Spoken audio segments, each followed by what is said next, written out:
All of my life I've been attracted to things that cannot be explained, and I've traveled the world in pursuit of the supernatural. But there's one place I've never been to, even though I feel like it's been calling me for years. It's a city of mesmerizing beauty, but it's also a city with a powerful dark side. A city that throughout its history and still today is bedeviled by unexplained paranormal forces and death. The city is Venice.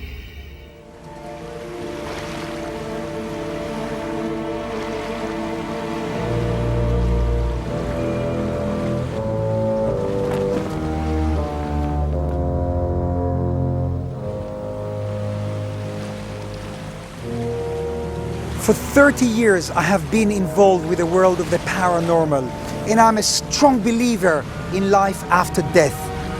I'm here in Venice to investigate its unique, enigmatic atmosphere, in particular the curse of Palazzo Dario, better known to Venetians as Cadario.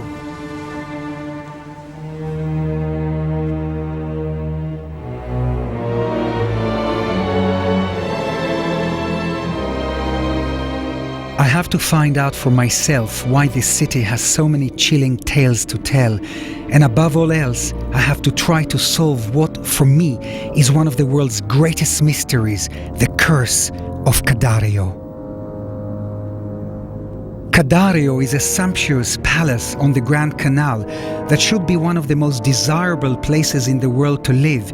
But from the moment it was built 500 years ago, everyone who's dared to own it has either committed suicide, been murdered, or died in the most mysterious of circumstances. I don't know if I'll even be able to get in, and to be honest with you, I'm terrified about what I'll find in there if I do. But I can't put it off any longer. I have arranged to stay at Palazzo Mocenigo Vecchio, a 16th century palace on the Grand Canal, infamous for its hauntings. I'm hoping that by staying here rather than in a hotel, it will enhance my sensitivity to Venice's underworld and help me in my quest to resolve the mysteries of the ultimate Palazzo Cadario, the house that curses all that dare to own it, the house that kills.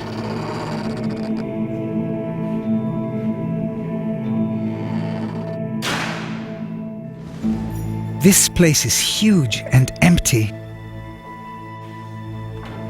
It's going to be very strange staying here, but if it helps me get closer to what makes this city tick, then it has to be worth it. I'm determined to stay in Venice for as long as it takes.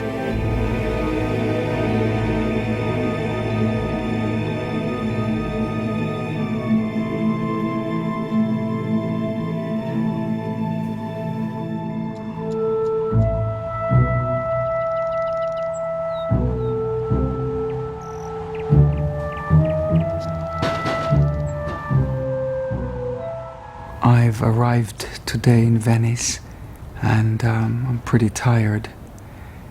No doubt Venice is beautiful, it's overwhelming. I don't know, there is a strangeness, a streak of loneliness in this palazzo. It's hard for me to even begin to imagine how I'm going to navigate in the streets of Venice, let alone get access to Cadario. So for tonight, I'll try to get a good night's sleep, bearing in mind that there is a ghost in this palazzo, the ghost of Giordano Bruno. In the 16th century, a famous monk and alchemist, Giordano Bruno, lived in this palazzo. He was invited as a teacher by the owner, who hoped that by having him stay, he too could develop his own magical powers. Zolfo. Allora, prossimo.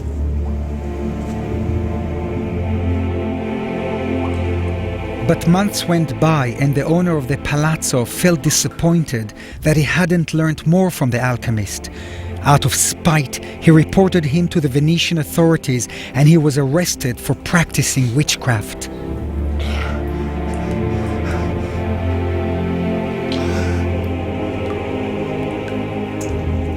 Prego, prego Signore, prego in Dio, prego, aver piede, aver piede. After suffering a long session in the torture chamber, he was eventually found guilty and burnt at the stake. The tortures that the monk was forced to endure were so fierce that even now his ghost returns to remind us.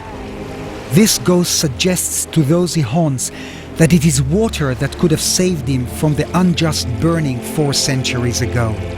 He is said to be responsible for sudden leaks in water pipes, faucets that run by themselves, screws which loosen alone and sudden flooding. Often through the centuries, the ghost of the alchemist has revealed himself in this palazzo. This is Cadario, the main reason I came to Venice. Everyone who's owned this house has died, gone bankrupt or committed suicide. One of the last victims of the curse was Keith Lambert, manager of rock band The Who. Keith owned Cadario and died from a brain hemorrhage aged 45. I knew Keith personally and I remember his death as if it was yesterday. I've got no idea how I'm going to get into Cadario as the place has been empty for years now. I have to do some research into who owns it. For now, on a crisp winter morning, all I can do is marvel at the beauty of this great city. Wow! It's breathtakingly picturesque. It's like being in a Turner or Tintoretto painting. Do you know, there is this feeling here of, I've been here before, like déjà vu. You know when you go to a place that you've never been before?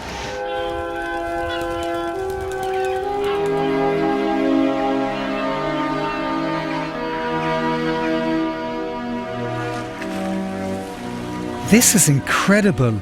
The day I arrive and Venice is experiencing some of its worst flooding for years. Maybe it's a bad omen. Here I am in San Marcos, for goodness sake, trying to have my breakfast, and I'm surrounded by water. There's no doubt in my mind that Venice is facing the risk of being swallowed by the sea altogether. Unbelievable.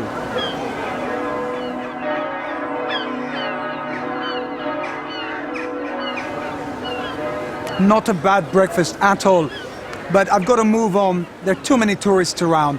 I would like to explore Venice for myself. This water should subside in a few hours apparently. It's certainly not helping today.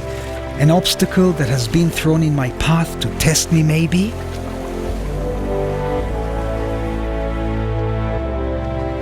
I want to get off the tourist trail, and at this stage, I'm just going to trust my psychic intuition to take me to places of interest. In Venice, it seems either people are rushing past with no time to talk, or you find yourself deserted in some square with no one to ask at all.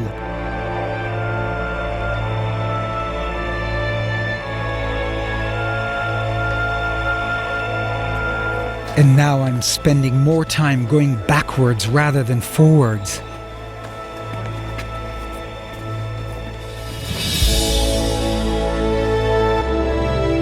It feels like being in a labyrinth.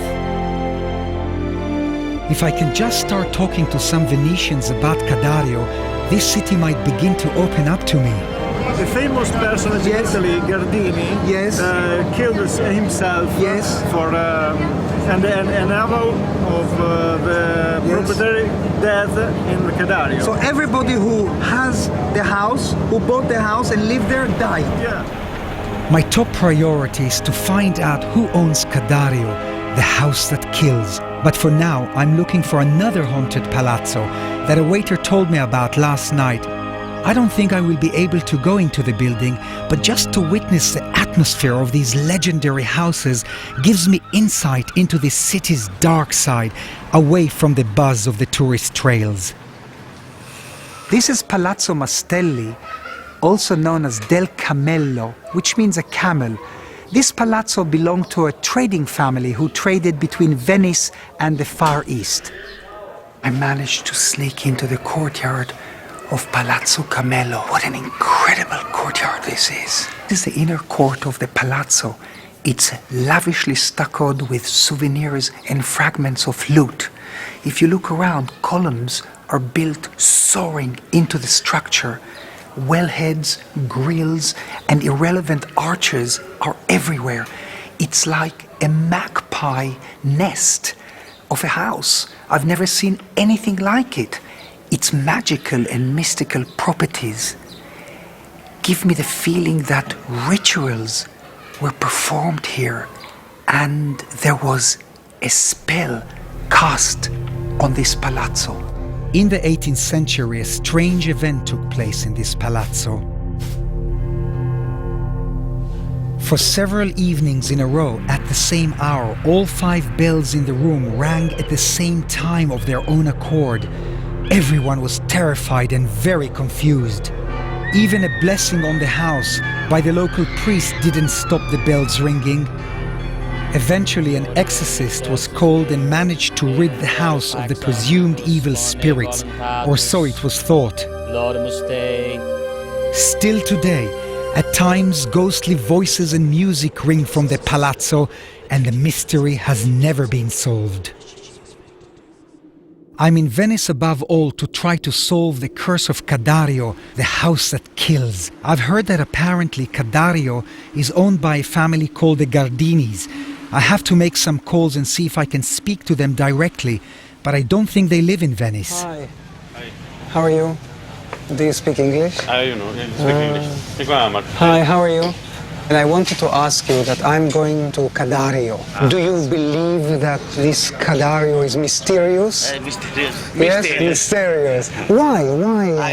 I don't know, sir. Yeah, because a lot of people tell me don't go there. Yeah. I'm Murder. Very. very. Yes, okay. it's dangerous. Dangerous. Gardini. Gardini, yeah, the Gardini family, yeah. Like this, look. Murder. Thank you. So it is the Gardini family I need to speak to. I'm on the right track. I'm constantly being sidetracked by other tales of mysterious deaths and weird paranormal goings-on. And it's so difficult not to be drawn into them. Perhaps it's not such a bad thing. They might shed light on the curse of Cadario, and at the moment I need all the help I can get. I'm looking for an old convent called Casino degli Spiriti, which people say boasts some of the best views of the lagoon, as well as a famous curse in its surrounding waters. The more time I spend in Venice, the more convinced I am that water holds the key to Venice's dark side. This building, which is on the funeral procession route to the cemetery, was once used as a morgue to house corpses the night before their funeral. It was also used as a stowaway for smugglers. These days it is a home for old nuns, and I've heard that there are some fantastic views of the lagoon from some of the front windows. I'm guessing that's where she's taking me. She hasn't said a word.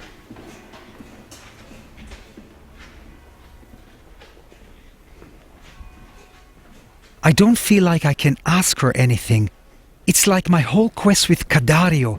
Venetians seem so reluctant to talk to me about it, especially on camera, and I'm getting more and more frustrated.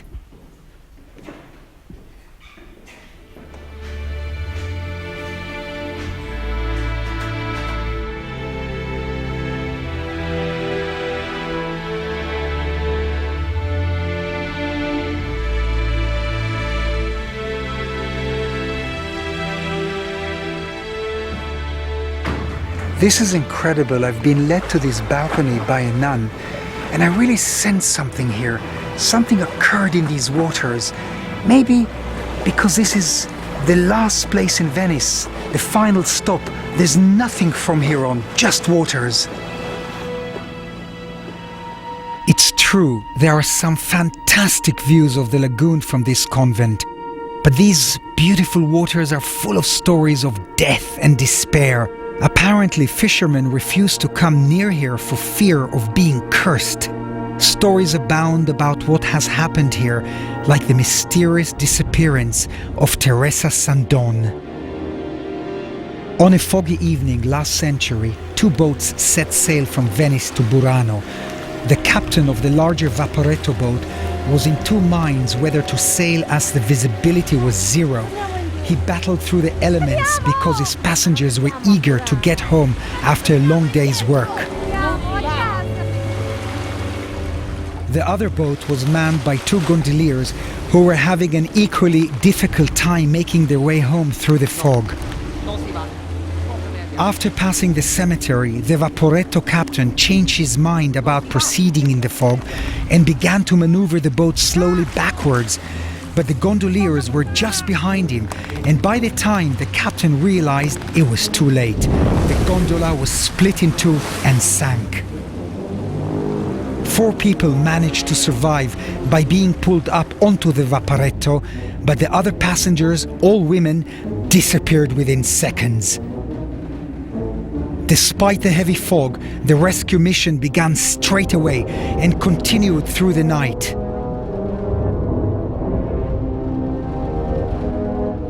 Several hours later, one of the women was sighted clinging to a post. She was taken to Burano, where she died on arrival.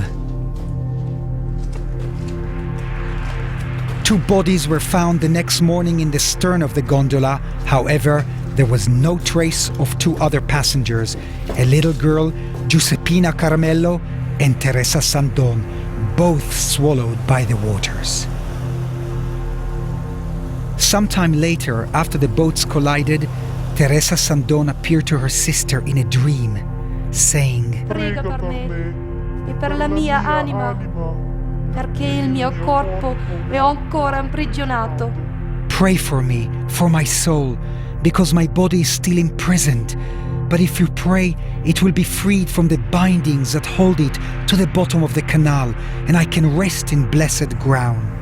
A few days after the sister had this shocking dream, the battered body of her sister, Teresa, was found in the canal by 2 fishermen.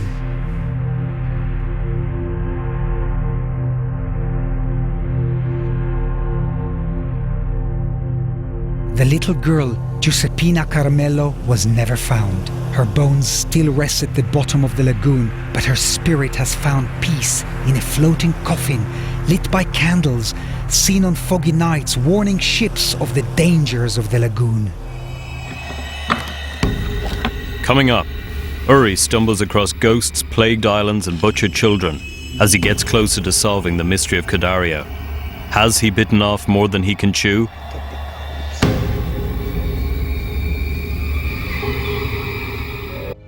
I've been in Venice for 2 days now to explore the city's dark side, and in particular to try to solve the mystery of Cadario, the house that kills.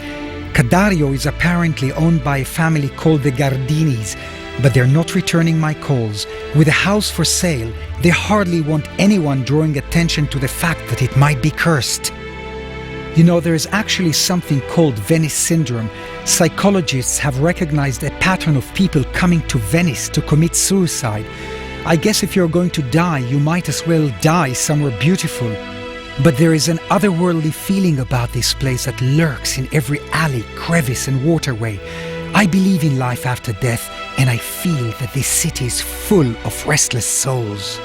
Legend has it that right here is a nighttime meeting place for restless spirits. In 1947, 2 children dragged up a body of a woman. A woman called Linda Cimetta came to spend the night with her friend to stock up on black market cigarettes to sell in her bar.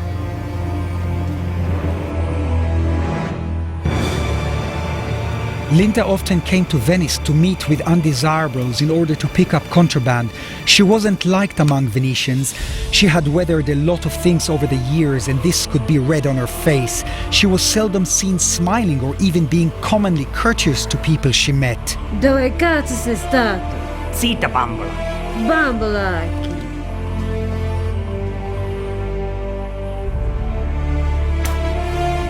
Puttana. That night she disappeared. There were lots of theories as to what had happened to her, that she had run off with an American soldier, that she had pulled off some illegal stunt. Others swore that they'd seen her enter a convent to become a nun, but the police were convinced that she had been murdered and soon arrested two men for the crime, Toma and Sardi.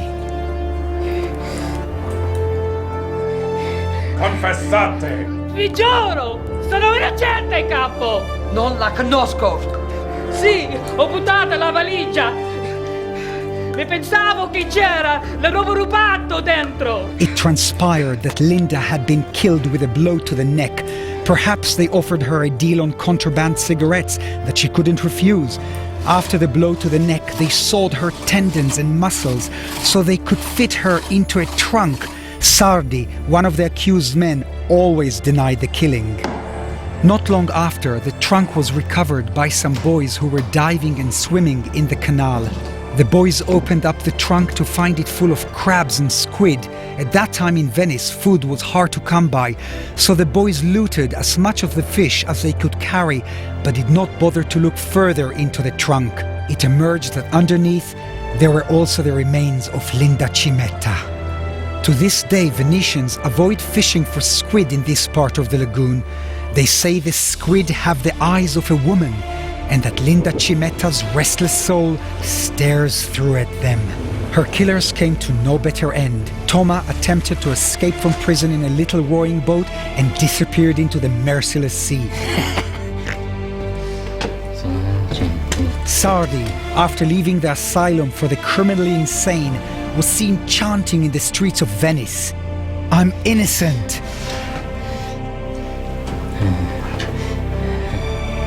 Some say he was driven insane by the ghost of Linda Cimetta. Sono innocente! Sono innocente! Sono innocente! Sono innocente! Sono innocente! Sono innocente!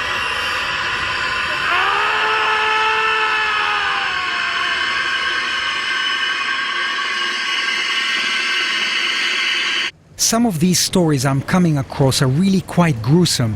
What separates Cadario from all these events is that the jinx lies in the building rather than in a person or spirit.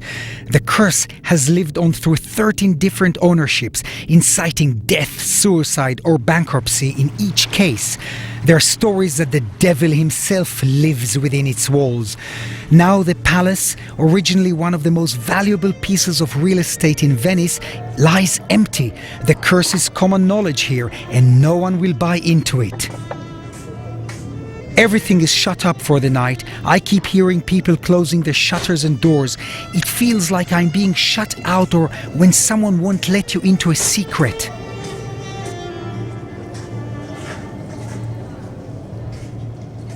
You speak English? No. No? Nobody wants to speak to me, not even to help me with directions.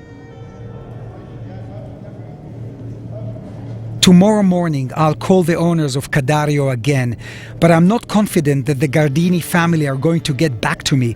I've left them so many messages. I think I'm going to need to find another way in.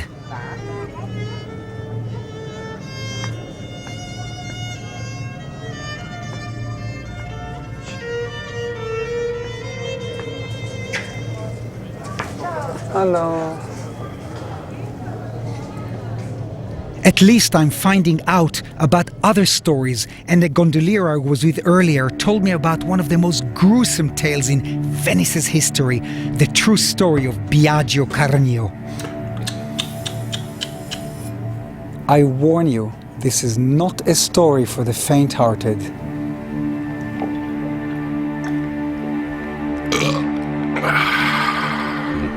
This is the site of an old inn which takes its name from the owner in the 16th century, Biagio Carnio. This man was renowned for his wonderful stew, which was made with tasty sausages.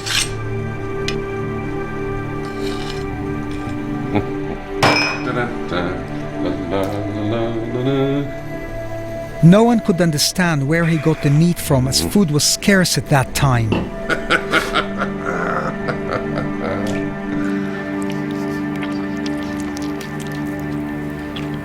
There was not a single ship that docked into San Marco without paying a visit to sample the stew.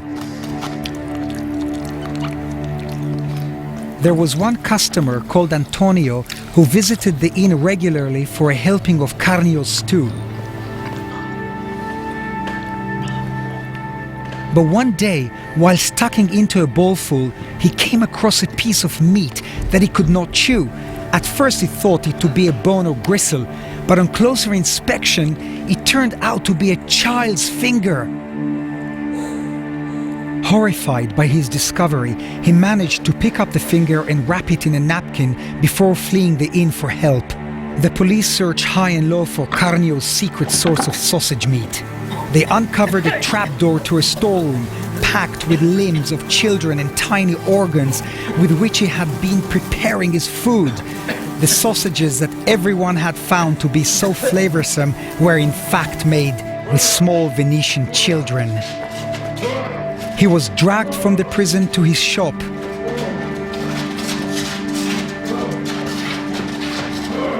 His hands were cut off. No! No!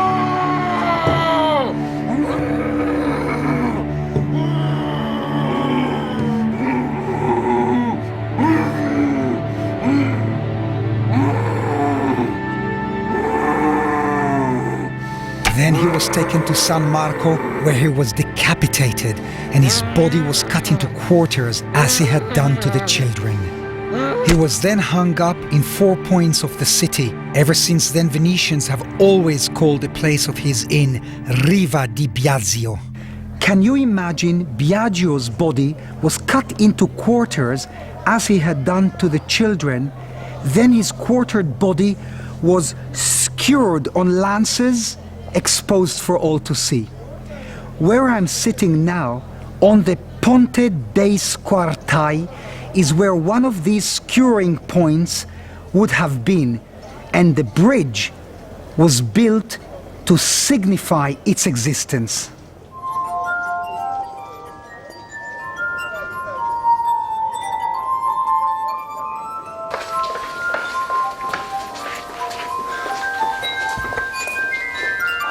Simply lost. I've absolutely no idea where I am.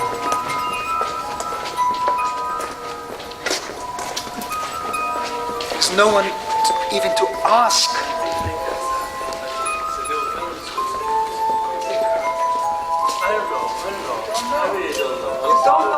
I'm sorry, I don't know. But you're from here. Okay, what can I say? I don't know. It's terrible. I know. Don't want to talk to me. Did you hear that? This guy. A sto punto. But this guy's totally out of it. He's drunk. But that first person, he's Venetian. And did you hear what he said? I don't know where the Grand Canal is. It's fucking there. And he said it doesn't know. I'm lost. I'm lost in Venice. I'm lost. Where am I? Help me! Help! Finally, I'm back at Palazzo Mocenigo in one piece. It's times like this that I wish I had booked into a hotel. I feel it's time to shut Venice out of my world for the night. I'm certainly beginning to see the reverse side of the picture book, tranquil, romantic Venice that we hear about. What a day I had. The flooding was just incredible. It was so surreal. It was record flooding. I walked with my wellies all day long. I got lost. Unfortunately, it held me back a little, but then I got into this nunnery. I mean, that was so surreal. You know, I do feel isolated, yet I have this feeling that I'm not alone. There's something in the shadows.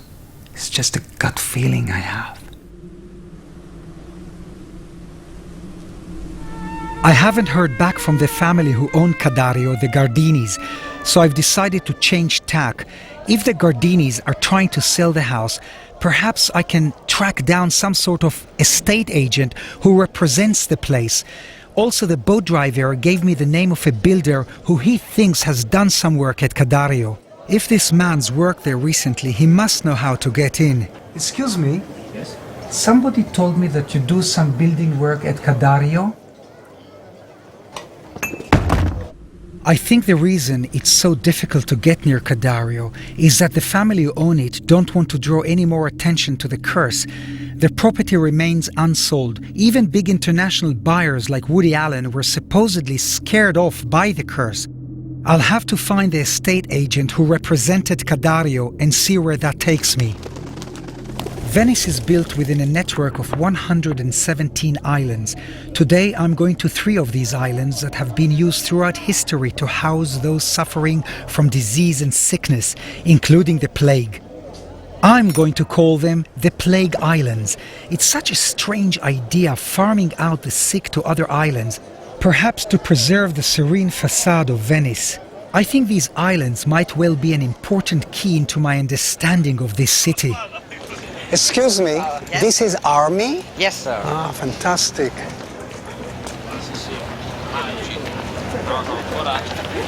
Ci stanno provando, ma...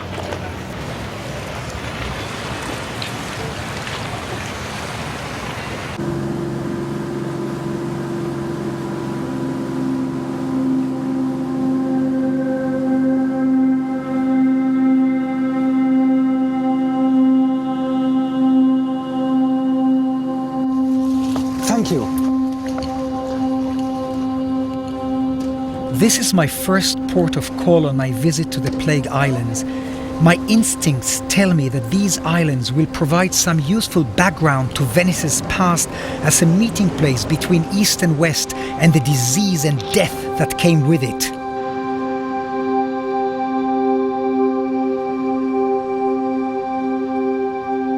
This island used to be an asylum for women in the 70s.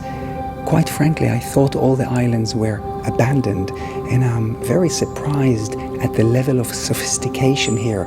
The floors are shining, the walls are crisp. I just get this creepy feeling here. I sense the essence of panic and fear here. It seems so barbaric to have locked sick people on the islands, whether they were mentally ill or plagued. I find this place so disturbing. Although it has been restored, there is an overpowering feeling of sadness here.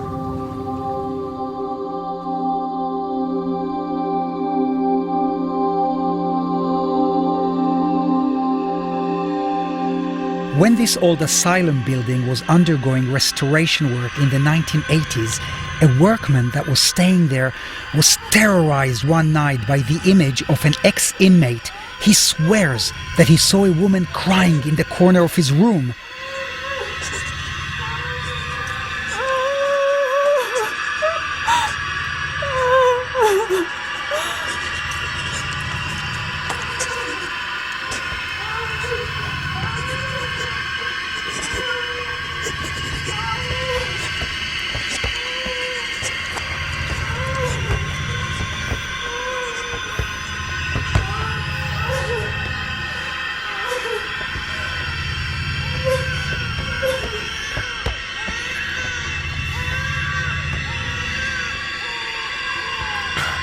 Lasciami in pace!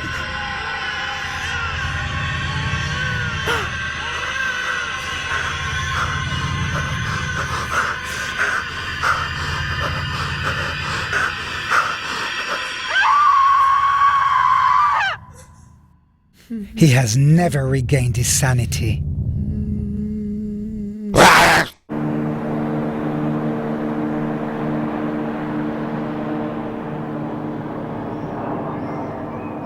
I have to move on. You see, already I feel like I'm being swayed from my path of investigation.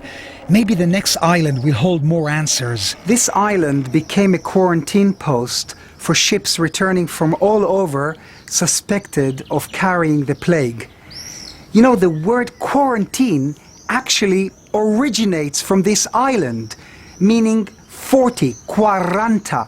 It took 40 days for sailors returning from the east to be declared free of the plague.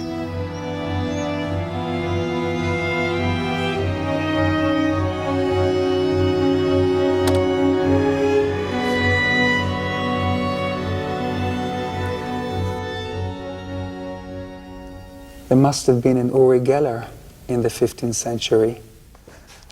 This map is so great for me. I can now imagine how this place used to be. What's most fascinating for me on this map, though, is where the plague doctor used to live. Can you imagine how terrifying and menacing the plague doctor looked with his huge black hat and long black robe, with disinfecting material stuffed in the beak of his mask to protect himself from the plague? And this doctor had the power to decide whether you were contaminated or not, whether you go back to Venice or to the island where plague victims were sent to die, Poveglia.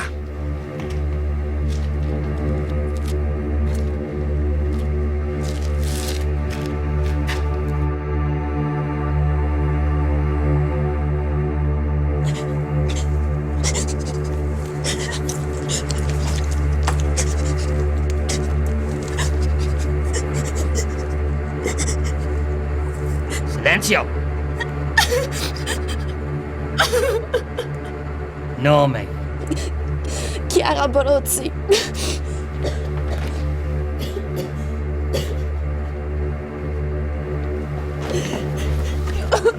Sto bene.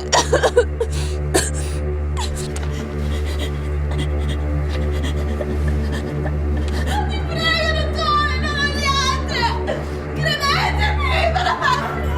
No, vi prego! Prego, lasciatemi andare! No! No, no! No! No! No! Lasciatemi!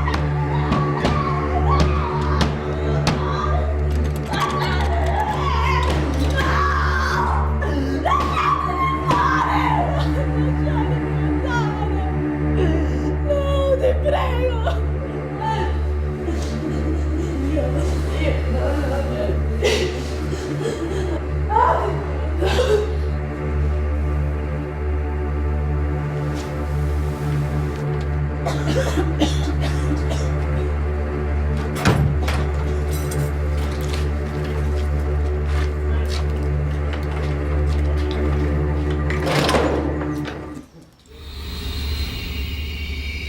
Coming up, Uri makes a shocking discovery.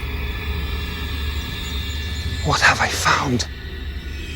And finally finds a way into the cursed house of Cadario.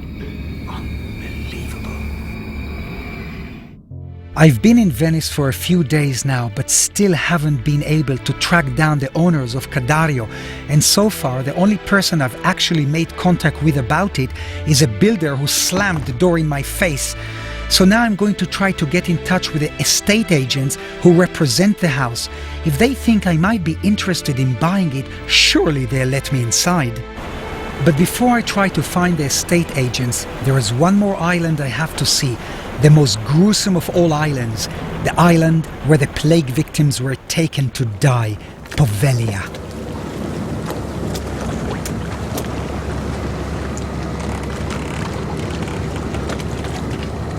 Grazie, thank you.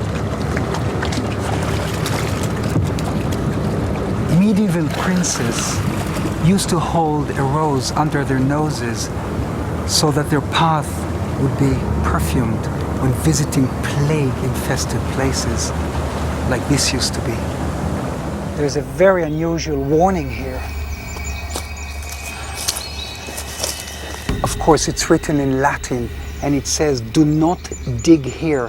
Contaminated bodies are buried here." And the date, of course, is 17 93. I've never seen anything like this before. I feel that probably there are bodies buried everywhere on this island. It's everywhere you go.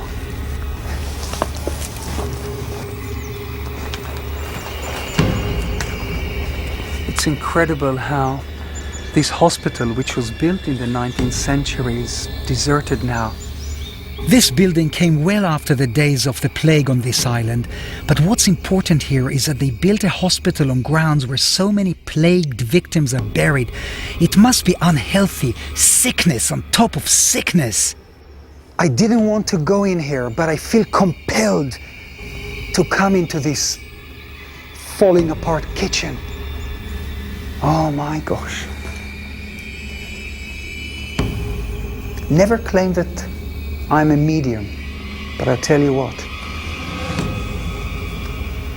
I can see the horror inside my mind.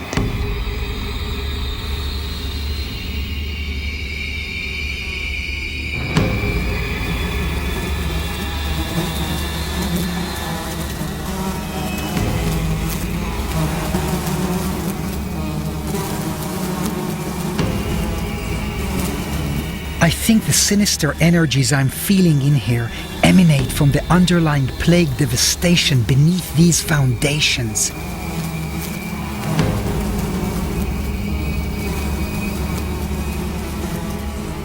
I've got to get out of here now.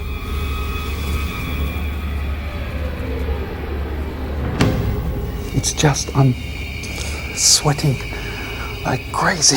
It's so hot. There is something compressing and decaying here.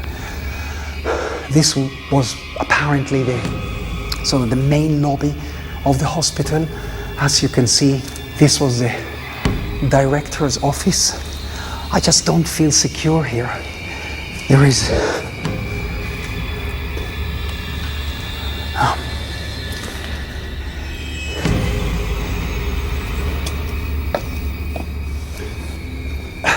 You see, again I'm getting swept away by all these local mysteries and getting more and more freaked. I don't know whether I should even be here. I had hoped that there would be people to talk to about Cadario and Venice, but it looks like any workmen have left for the day. They've probably got the right idea. I can sense here something so morbid.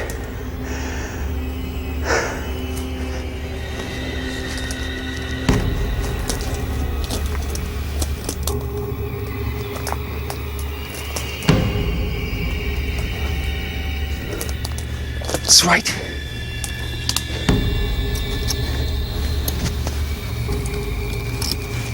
Oh my God. Oh my God.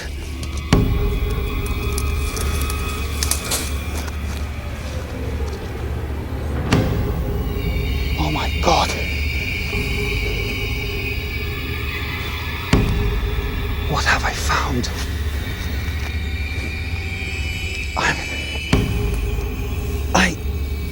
It's the last thing I expected to find. I'm getting out of here.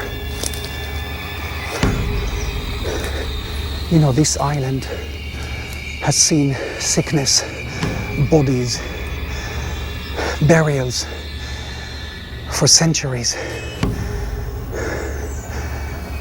The spirits are still here. Gotta get out. Gotta get out of here.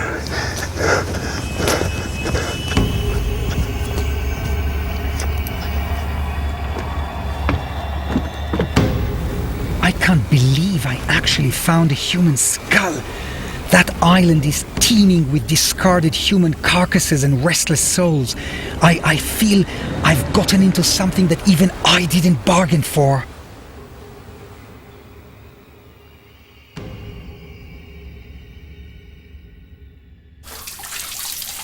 I'm so desperate to wash the contamination from those islands away. What a day.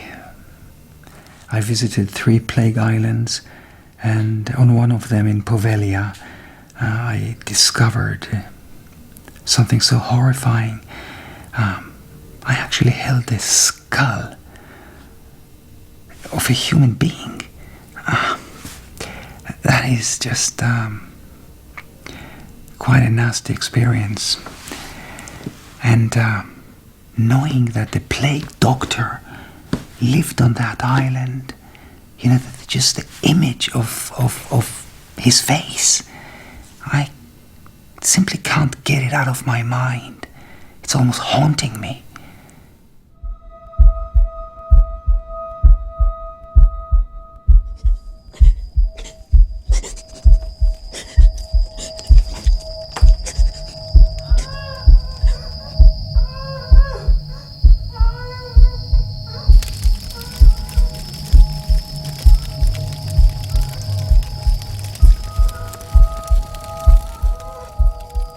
Last night I had another sleepless night.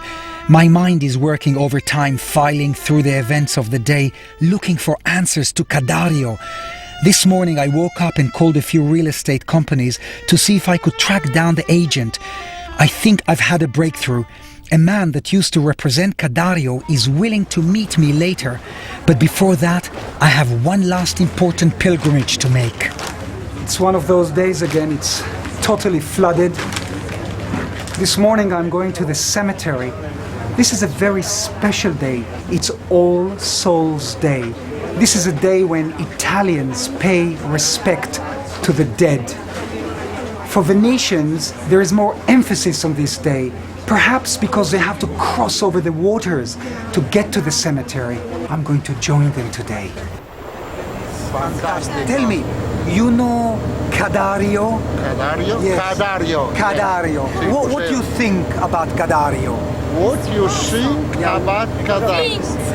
Io penso che nel contesto della città di Venezia sia un monumento ormai storico che fa parte proprio della cultura di Venezia, ma come tutte le cose di Venezia penso che Misterio. avesse bisogno grande punto di domanda, perché si dice che porti sfiga. Sì, porti sfiga. People think there is the ghost in Cadario. In Cadario. I'm quite surprised that people are beginning to open up to me. You know, usually Venetians are very, very closed about these things. They simply don't talk. So maybe by just getting them excited a little, they pour out their true feelings about these mysterious places, especially Cadario. I'm really glad. I'm getting more and more information about the house.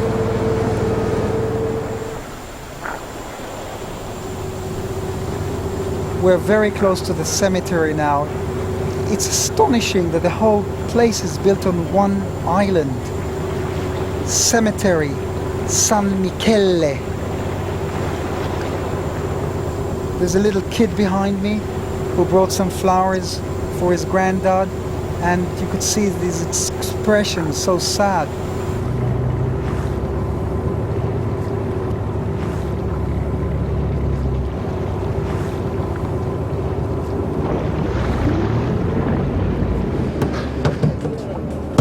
This Remembrance Day for the dead is kind of depressing. So far it feels like every day in Venice is about remembering the dead, for me anyway.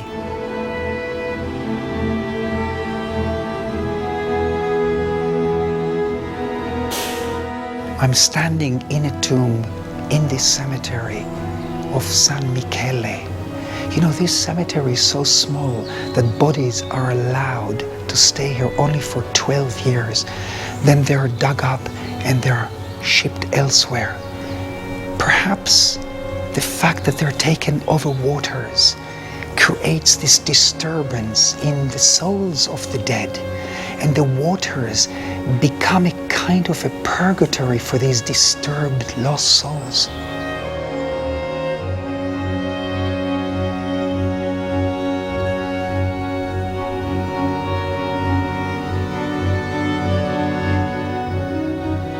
I wonder if the souls of those that have been subject to the curse of Cadario have ever found a resting place, or whether they're still imprisoned there and have become part of the palazzo's menacing force. Perhaps I'm wrong to be so fearful of Cadario. After all, Einstein said that the most beautiful thing we find in Cadario is its sense of mystery. He truly believed that those that have not experienced this sense of fearful admiration for a place or person are missing out. I have to pursue it. I'm hoping this estate agent will meet me later and help me finally get into the palace.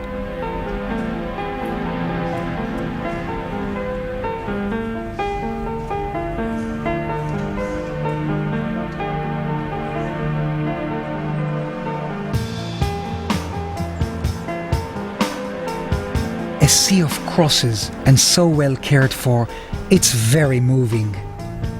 I'm so glad I came here. I feel that this place is very important. It highlights to me the strong relationship between Venice and death. I'm reminded about the Venice syndrome, the pattern that psychologists have recognized about people coming to Venice to commit suicide. Perhaps they're hoping to be somehow immortalized as part of Venice's dilapidated elegance and epic history.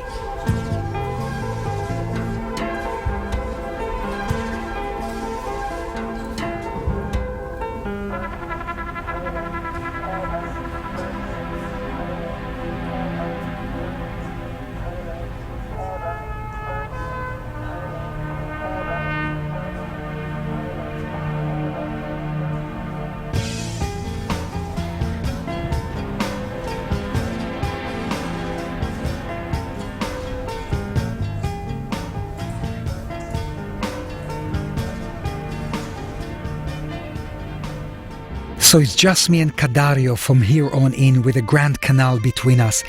It's such an incredible looking building, unlike any along the Grand Canal. And tomorrow it looks like I'm going to be able to venture inside. I spoke to the real estate agent on the telephone this afternoon, and he's coming to meet me in a little while. He's going to help me get into the building and give me a bit of background on the place. I can't believe it's finally going to happen. Gianluigi, hi, thank you so much for agreeing to see me. And this is the first time that I'm actually physically so close to Cadario. Yes. And I understand you have a connection to the house, right? Yes. It doesn't feel right talking about the house standing in front of it. Silly as it sounds, it's like it's become a real entity. Cadario è stata una cosa molto importante molti anni fa per noi.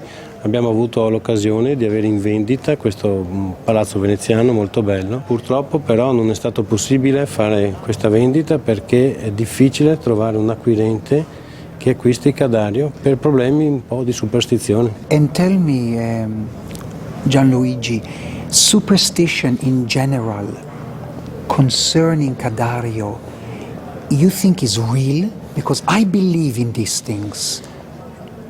Io penso di sì, perché anch'io sono un po' superstizioso, però ci sono proprio dati fondati per cui anni e anni e anni, secoli di storia hanno portato a delle sventure che purtroppo sono successe. It is possible that the spirit, the ghost, is still in the house of these people. Io sono molto curioso e ho chiesto anche a delle persone che poi sono diventate anche degli amici cosa succede all'interno E la cosa più importante è che mi dicevano che anche durante la notte si sentivano dei rumori in tutta la casa. La casa sono oltre 500 metri, quindi è parecchio grande, però in tutta la casa si sentivano dei rumori. Tell me, Gianluigi, when you worked as the real estate agent for Cadario, you must have been in the house a few times. Did you not feel some kind of a fear or uneasiness being in there? Io sono superstizioso e quindi ho mandato all'interno un nostro incaricato e io sono rimasto al di fuori perché ho detto non si sa mai.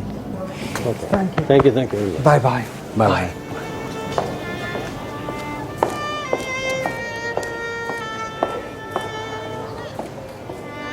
He was the estate agent and even he daren't go inside Cadario. I'm not going in there. I'm not going in there.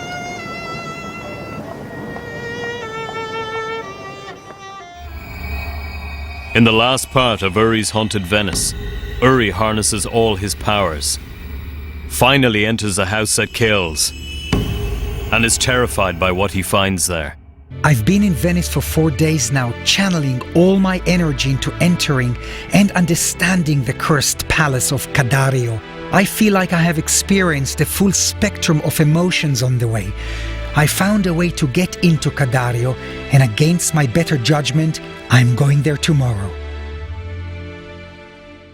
I can't believe this. I just met this real estate agent that used to represent Cadario, and he just validated my worst fears. This isn't hearsay or a legend. This is history. And I thought that I could make an impression on this curse by channeling positivity into the house. But I don't think I can do it. This is beyond my powers. It's beyond my abilities. I'll have to wait until tomorrow and see the outcome.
Sleep.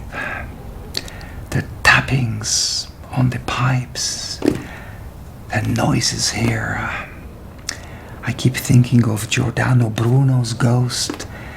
I got Cadario on my mind. I'm just... this is too much. I've got to find the moment that I can shut eye and really go to sleep. I'm just so tired. I'm also weak.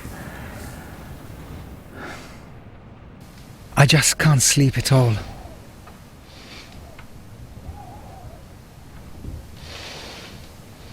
I'm really stunned that I can move this chair like this with my mind. Or is it an external force at work? I think it's because there's so much energy in this room for me to harness. It's called telekinesis. But I've never been able to do it as easily as this before, and that really scares me.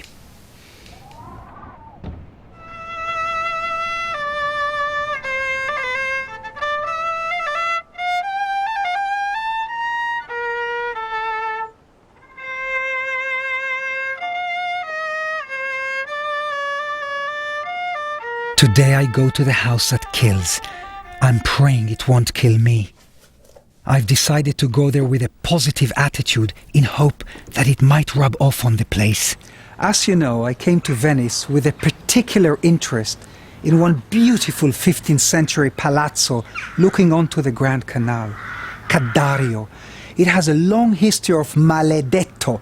The house is cursed and its owners have continually met with unfortunate endings. Visitors, legend has it, are excused the same awful fate that the owners of this palace meet with. But myself and my crew have become increasingly worried this week that we might somehow take with us back to our own homes some of the bad fortune that this place exudes. Right now, I'm waiting here for the housekeeper. Hopefully, I will be able to stay in Cadario for long enough to drink up the atmosphere of the place and walk away with some answers. After all, that's why I'm here in Venice. I feel like Saint George before his fight with the dragon.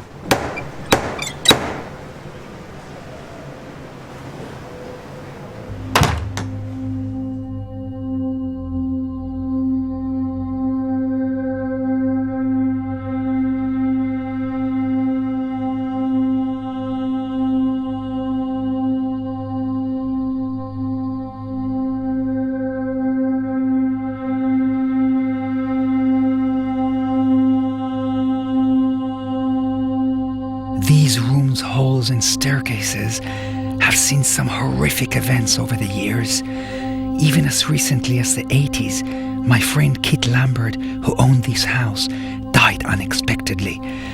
There is a very heavy cloying atmosphere. Later on, I'm going to use my dowsing pendulum to pinpoint key areas of dark energy.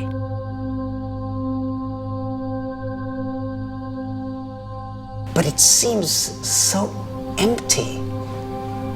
You can tell no one lives here. Just listen to the acoustics. Anybody here? There are so many tragic stories to tell about people who've owned this palazzo. It would take forever to go through them all in detail. The original owner, Giovanni Dario, was a 15th century Venetian ambassador to the Near East. He built the house as a place of retirement, but died an unhappy man, never finding rest within its walls. So you see, the curse began at the beginning, even with Dario, who put this eclectic palace together and gave it life. As an ambassador for the East, Dario probably looted many of the Eastern artifacts that have ended up in this palazzo. Eastern style was very popular in Italy at that time. I wonder how much evidence of this I will find in this palazzo. Look at the window frames. They are so Arabic.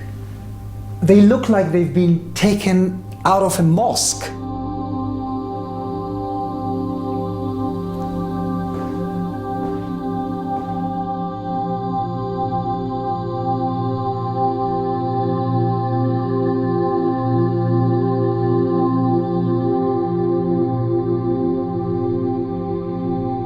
Vincenzo Barbaro, Dario's son-in-law, insulted a city official and was stripped of his post and later murdered. Another Barbaro, Giacomo this time, governor of Canada, was ambushed and murdered in the palazzo in the 17th century also. Apparently, this is when locals began to avoid the place and the curse lived on. The following two owners who fell prey to the curse were Charles Briggs, a rich American who bought the place in the 1950s, and Count Giordano delle Lanze in the 1960s. Charles Briggs fled Italy after a homosexual scandal at the palace and killed himself, and the reclusive Count Giordano was bludgeoned to death by a candlestick while he was in the building with his lover.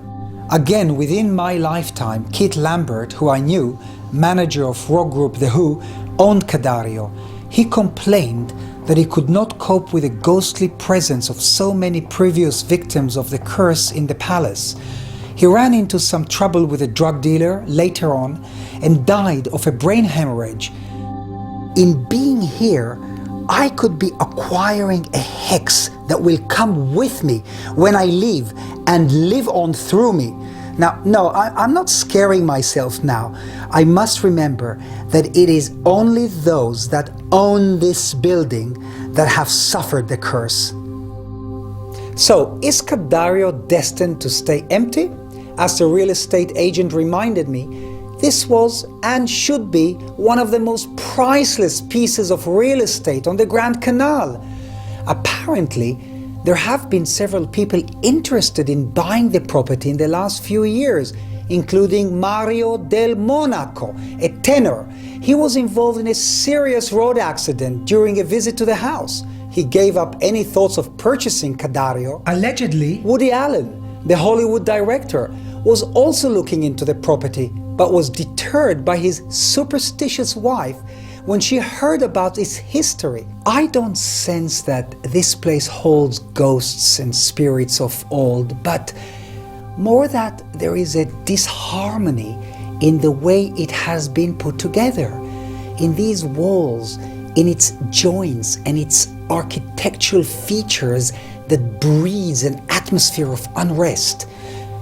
As an ambassador for the East, it is very likely that Dario used symbolic relics imported from the East. It could be that a piece that was designed to ward off evil in an Eastern environment, when misplaced here, has worked in the reverse. You know, I hear bangings downstairs. We're totally alone in this building, except for the cameraman and the sound man, and we do hear sounds from downstairs.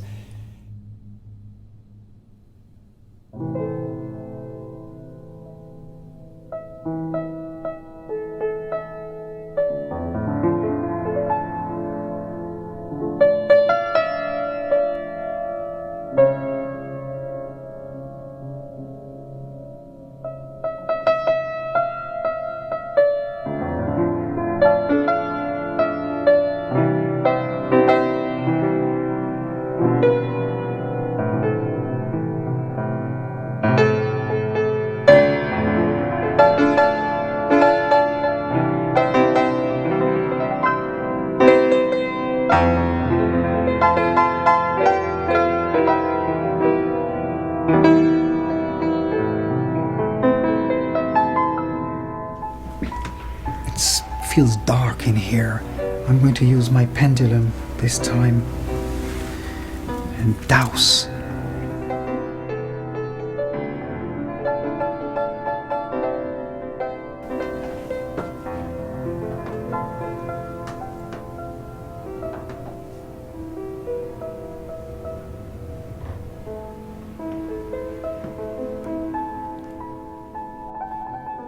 Something going on here now.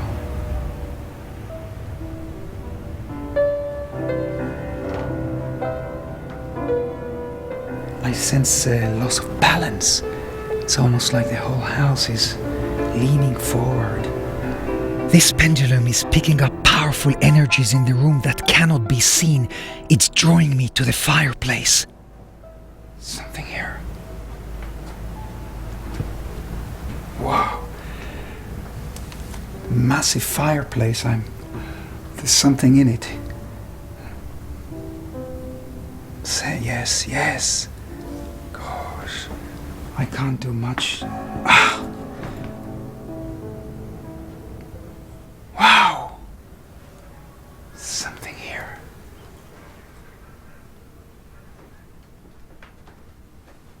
God.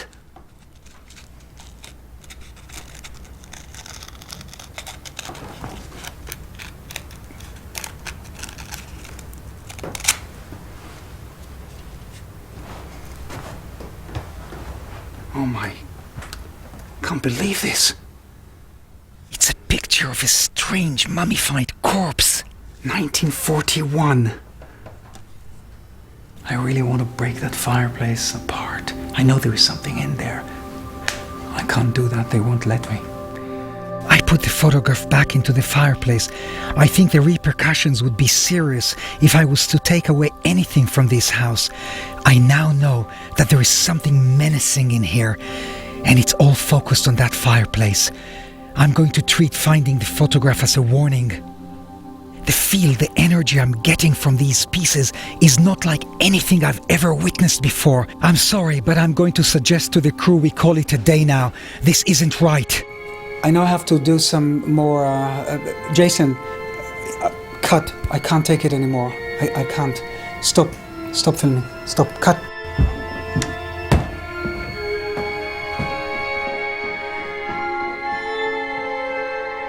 I'm getting out of this floor.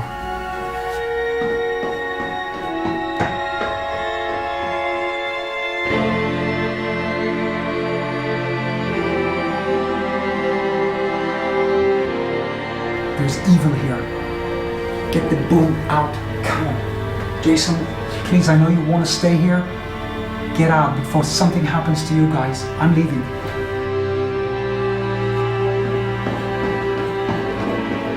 Jason, I told you once, cut, get out of here. You get the fucking boom out of here.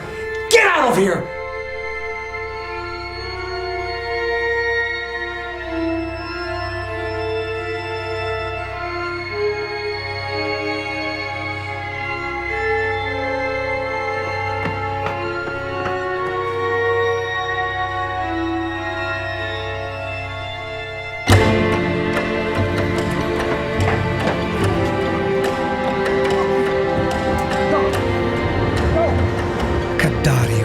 It's like radiation. You can only be exposed to so much. Its eclectic structure reeks of discord like an out-of-tune piano. And it is this disharmony that feeds the curse. I feel that the Eastern objects and icons that were looted by Dario to adorn the palazzo exude a negative energy set in this Venetian context. It could be that Eastern features that were designed to bring good fortune have been misplaced and have had the opposite effect, contributing to the palazzo's dark atmosphere. The photograph in the fireplace was a warning for me. I am convinced that there is something very evil and demonic trapped in this house, but I'm not hanging around to find out. The overpowering feeling I have had here in Venice is that nature has a more powerful hand than man, and perhaps one day even Cadario will fall prey to the fatal waters that lap at its doors each day. Bodies and souls have been farmed out across waters and littered on derelict islands to preserve the serene facade that tourists know as Venice. I feel like I have been privy to Venice's dark secrets that will stay with me forever. I just hope I have not fallen subject to the curse of Cadario. Only time will tell.